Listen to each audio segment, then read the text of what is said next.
Hey everybody, good morning. We are back at it, going through some of our craft supplies, getting them organized. This is kind of part two in our series talking about how to get your craft supplies organized if you need to store them, or even when you're just organizing your craft room. We have a ton of supplies just like you do in your craft room. So today we're going to talk a little bit about um, boxes and bags and some other things that we use to store some of the craft supplies that came out of the store. And we might even give you a look at some of the product that we have tucked away. And if you're interested, go ahead and leave a comment and we will see if we can get it up on the website for you. So come with me. We're back at storage. Let's get started.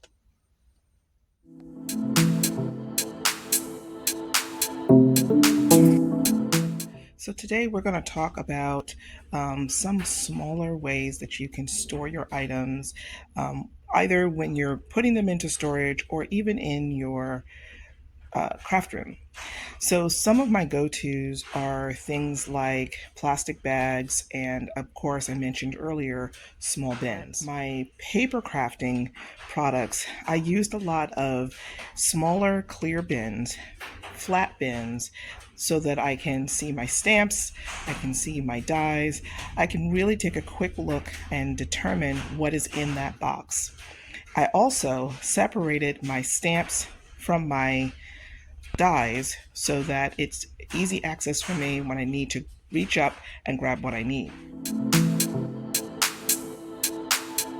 Because punches are so heavy, it's very, very difficult to put them into bins and to make good use of the bin. So we decided to just break them up into smaller packages of the large flat rate boxes for the punches. I know what's in them because we've marked the boxes clearly, and it made it easier for us to maneuver when we move them around. In our store, we utilized a shoe rack to hold all of our punches, and that might be useful for you in your craft room, something that maybe you could set against the wall, slide in between a bookshelf, and still be able to display all of your punches. You might even be able to mount it on a wall and still have an ability to hang those punches and visualize those punches. But one of my go-tos, and I've always used this method, is to utilize bins for my fabric. I'll share with you my special folding technique that allows me to put those into those flat bins like books.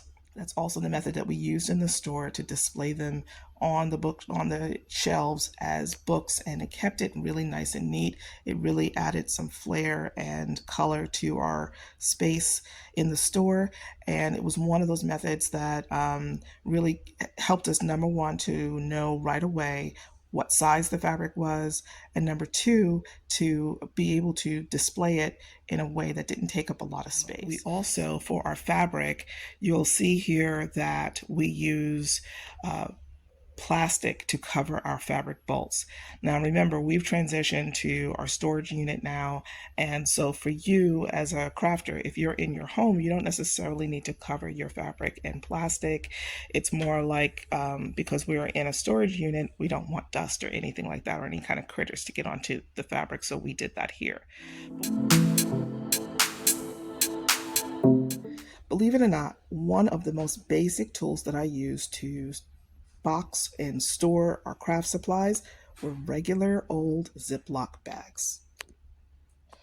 We used a combination of the 2.5 jumbo gallon storage sliders and the gallon size Ziplocs. These were great for separating smaller supplies and separating them within the boxes and within the bins to keep them from being a mess. The 2.5 gallon bags are really great for helping you to sort out your projects. So if you have pieces that you put together and you bought specific for a particular project, put them all in a 2.5 gallon bag and keep all your pieces together until you're ready to work on that project. It's a great time saver. You can just whip out the bag when you're ready to go.